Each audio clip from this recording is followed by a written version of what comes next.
اور پھر یہ بھی کہا گیا کہ یہاں پروڈکٹیو سیکٹر کو کم کیا گیا ہے، سوشل کو، انفراسٹرکچر کو زیادہ دیا گیا ہے۔ پروڈکٹیو سیکٹرز ہمارے ہیں کون سے زیادہ جس پہ آپ فوکس کر سکتے ہیں آزاد کشمیر میں رہتے ہوئے؟ پروڈکٹیو سیکٹرز ہمارے یا ٹورزم کو ہم فوکس کر سکتے ہیں یا ہائیڈرل کو ہم فوکس کر سکتے ہیں۔ میجر ہمارے پروڈکٹیو سیکٹرز جو ہیں جس کے اوپر ہم یہ کہتے ہیں کہ یہاں سے ہم بڑی بڑی گین کر سکتے ہیں۔ اور یہاں یہ بھی کہا گیا کہ ٹورزم کے اندر بجٹ بہت تھوڑا رکھا گیا ہے۔ تو جناب اسپیکر، ہمارے اس گورنمنٹ کا سب سے جو کہتے ہیں کہ میگا پروجیکٹ کیا تھا، میں سمجھتا ہوں ہمارا سب سے بڑا میگا پروجیکٹ یہاں کی روڈ انفراسٹرکچر کو اپر لے کے جانا۔ ہم نے 640 کلومیٹر روڈ، مین روڈز، تقریباً 13 ارب روپے سے ہم نے 2017-18 میں اس کا کام شروع کیا اور آج وہ تکمیل کے آخری مراحل کے اندر ہیں، جس میں کیل سے لے کے افتخار آباد تک ساری مین روڈز اس میں شامل ہیں۔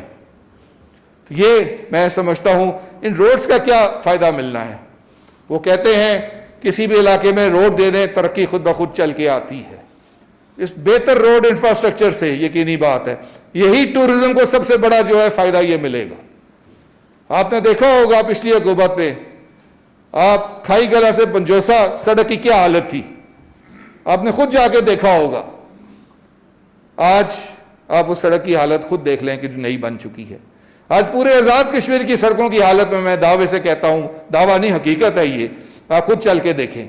تو یہ کیا ہمارے یہ میگا پروجیکٹ جو ہے اس پہ کوئی کمی تھی؟ ہمارے اس سیکٹر میں پیسے دینے میں کوئی کمی ہے؟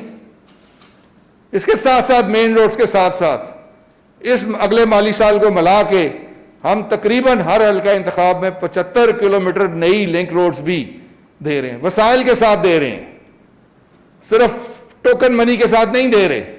اب بجٹ بک کھولیں دیکھیں، جہاں یہ پیسہ ہے پچھلی کمپلیٹ ہو رہی ہیں، فیز 9، 10، 11 جو یہ چھوڑ کے گئے تھے پچھلی حکومت، ہم نے اس کو بھی ٹیک اپ کیا، ان کو بھی کمپلیٹ کیا، ہم نے نہیں نکالی ان کو، وہ صرف ٹوکن پیسے تھے، اس کو عمل کیا۔ اور آج ہم نے 75 کلومیٹرز ہر حلقے میں، اس سے پروڈکٹیوٹی ملتی ہے، فارم ٹو مارکیٹ لوڈز میں اضافہ ملتا ہے، لوگوں کو سہولت ملتی ہے، لوگ ہاسپٹل میں آنے میں آسانی محسوس کرتے ہیں، لوگ سکول، کالج، یونیورسٹیز میں جانے میں آسانی محسوس کرتے ہیں، ٹرانسپورٹیشن میں آسانی پیدا ہوتی ہے۔ یہ بہت بڑا جو ہے اس میں نظر آتا ہے۔ پھر ٹورزم کے اندر آزاد کشمیر کا سب سے کریڈیٹیبل پوائنٹ کیا ہے؟ اس کی خوبصورت جگہ ہیں۔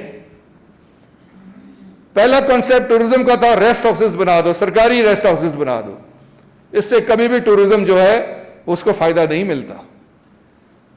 ہم نے ایک پالیسی چینج کی، اور ہم نے پالیسی یہ چینج کی، ہم نے سپاٹس آئیڈینٹیفائی کیے، اور جو ٹورزم کے پوائنٹ آف ویو سے اچھے سپاٹس تھے وہ زیادہ تر جنگلات کے پاس تھے، اور جنگلات سے زمین لینا بڑا ایشو آتا تھا ہمیں۔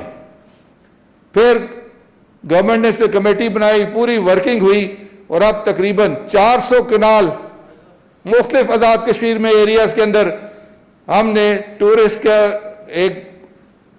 سپاٹس کا بینک ٹورزم کے اندر بنا دیے، ان کو وہ لیز آؤٹ کریں گے پرائیویٹ سیکٹر کے لیے۔ حکومت کا کام ہے روڈ بنا کے دینا، پانی بنا کے دینا، پانی وہاں لے کے آنا، بجلی وہاں پہنچانا، باقی پرائیویٹ سیکٹر ان پہ انفراسٹرکچر بنائے گا۔ تو اللہ کے فضل سے آزاد کشمیر میں ٹورزم آٹومیٹکلی لوگ آنا شروع ہو گئے ہیں، اس لیے کہ مری سیچوریٹ ہو گیا، سوات کے ایریاز اتنا سیف نہیں رہا، تو لوگوں نے آزاد کشمیر کا رخ کیا۔ آگے اب ہم نے پرائیویٹ سیکٹرز کو انسینٹیوز دیا، انسینٹیو یہ دیا کہ یہ سپاٹس ہمارے پاس اویلیبل ہیں، ہم لیز آؤٹ دینے کے لیے تیار ہیں۔